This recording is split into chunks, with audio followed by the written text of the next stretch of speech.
reflection. See the top? Tilt up. Oh, it's a beautiful lake. Just a fantastic spot. You know, I could have gone up here with all the equipment myself, but it's just, I think, would be a little too much with all the food and water, the tripod, the camera gear. Anyway, it's around, I guess, 3 or 4 in the afternoon. Lighting is perfect. I'm going to set up a nice wide shot of this lake. The rock formation up there is very, very special.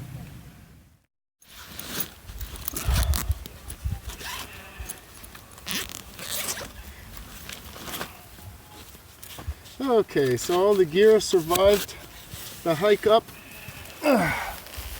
We just got here. We didn't even take a few minutes off to have some water. Right off the bat, we got to start working. So here's the old camera.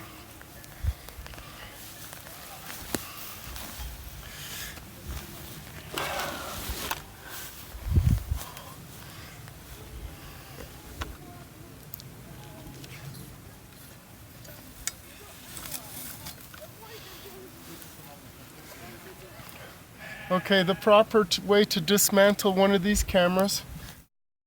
So you undo the back plane, you undo the clip, put it under the handle, slide it open, and clip it into place. There's a little notch there.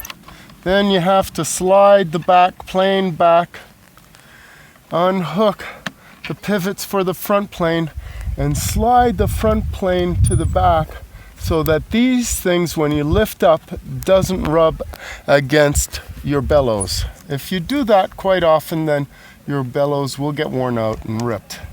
I've had this camera for over now 25 years, and the bellows are still very good. Here, I'll take this. Here, I built this.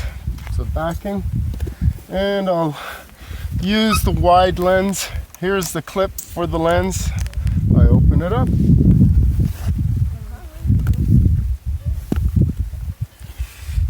I open the lens up, put it at f8, full aperture, slide it in, close it. Now I get my trusty little magnifying glass and my release mechanism. Great, now I'm ready to start setting up the shot. So it's a little high for me, so I'm going to lower the tripod. And so I'm in the wild, I have to kind of rotate it so I don't break the legs.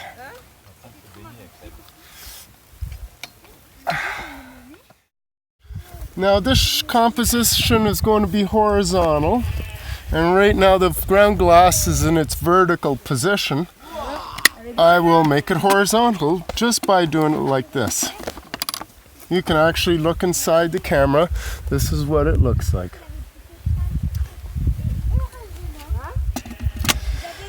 So now I'm ready to take a look through the lens. When I was young, I didn't have to wear glasses. It was pretty handy.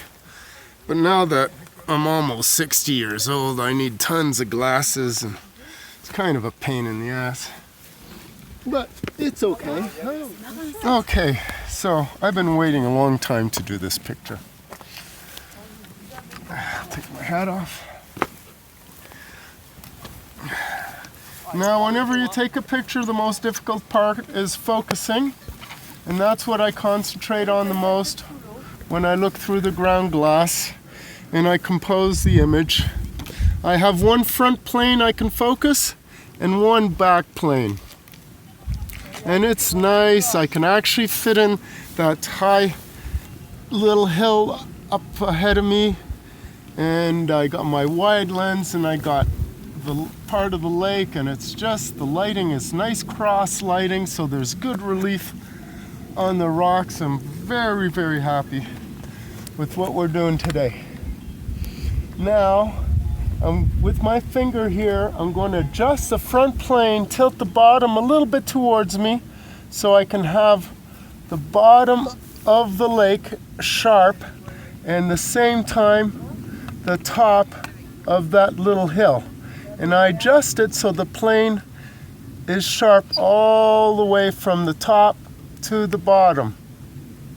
It takes a lot of concentration to be able to do such maneuvers, but after you photographed a few hundred negatives, then you start getting much better at it. Okay, so the top and the bottom are focused. I tighten up the planes. I'm going to double check. Oh, it's looking great. I'm so happy with this. It's just such a beautiful shot. I'm one lucky guy. So now I tighten up with my left hand. I tighten up the front and the back plane so that they can't move. And I keep looking through my magnifying glass. And this is how I use my magnifying glass. I look from the top to the bottom. And everything is upside down with these cameras, right? After a while, you get really good at understanding how things look upside down. So this is essentially what I'm doing behind the cloth. And I tighten up all my knobs. Everything's good. Any volunteers to look through the camera? Well, actually, yes. I really would like to. You would like to be my guest. I always invite my spectators to look through the lens. Hein, ma mignonne, vas-y. Allez-y, mademoiselle. Monsieur, je vous en prie.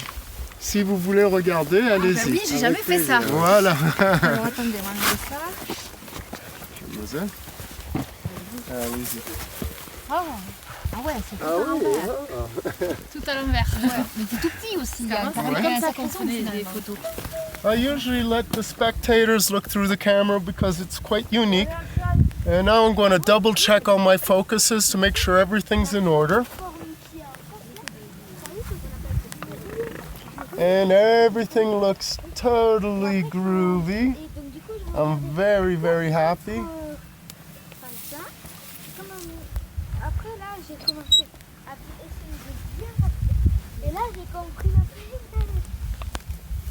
Okay, it's a beautiful thing. Now I have to adjust the back plane 1 millimeter back because the ground glass isn't exactly set to the distance of my negatives on my cartridges. So by eye, I pull my back plane 1 millimeter back, like that. Now I get my light meter and I set my light reading. But first I decided to use a red filter. So here's my red filter. It's a beautiful thing. It really brings out the blacks of the sky and of the lake. Makes everything nice and dark. So I put my red filter on the front here.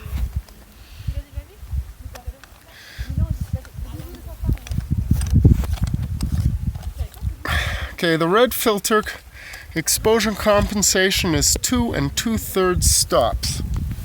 Okay, so I get my light meter, my trusty Pentax, and I go with the highs, 13, the sky's 15, the grass is 13, the rocks 13.1, the dark rocks 12, and the lake is 12.1 and 13, and I got some 14s.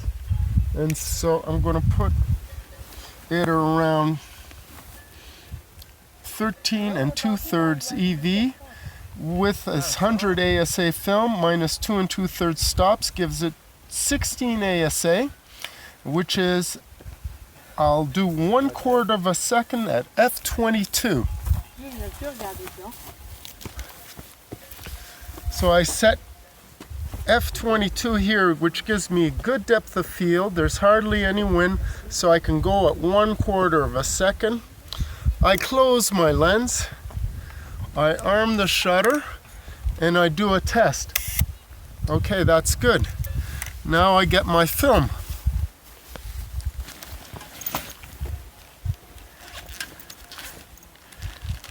Okay, So here's a film cartridge. Each cartridge holds 2 films. This side is black, which means that I've already exposed it a few days ago. And this side is white, so it's ready to go. I just rub it a little bit, get off any extra dirt. Put it in position. I slide my film holder in. I wiggle it a bit so it snugs in there perfectly. I arm my shutter. Shutter's armed. I pull the security out. I look in the direction I'm shooting. Take the picture. I flip the security. Slide it back in. And this cartridge is exposed both sides, and I just took my picture. Because it's such a beautiful picture, I'm going to take another one. All my cartridges are numbered, so I always start with the lowest one and the odd. That way I don't get too confused. Everything's in order. Slide it back in. I just wiggle it a little bit. I arm my shutter. I take out the security plate. Take the picture. Return the security plate around. It's done. That's the shot. Okay, so I found another location, another shot over there. It doesn't warrant me disassembling everything and putting it in my knapsack. So what I'm going to do is I'm going to show you how I carry the camera when I don't put it in the knapsack. And this is the technique. First of all, I make sure all of the knobs are really tight. And second of all, I do a visual inspection for the mount to make sure everything is really tight and proper. Then I take my bulb, I roll it over, and then I cover the camera with the cloth. I put all my equipment in my trusty bag here. I'm going to zip it up.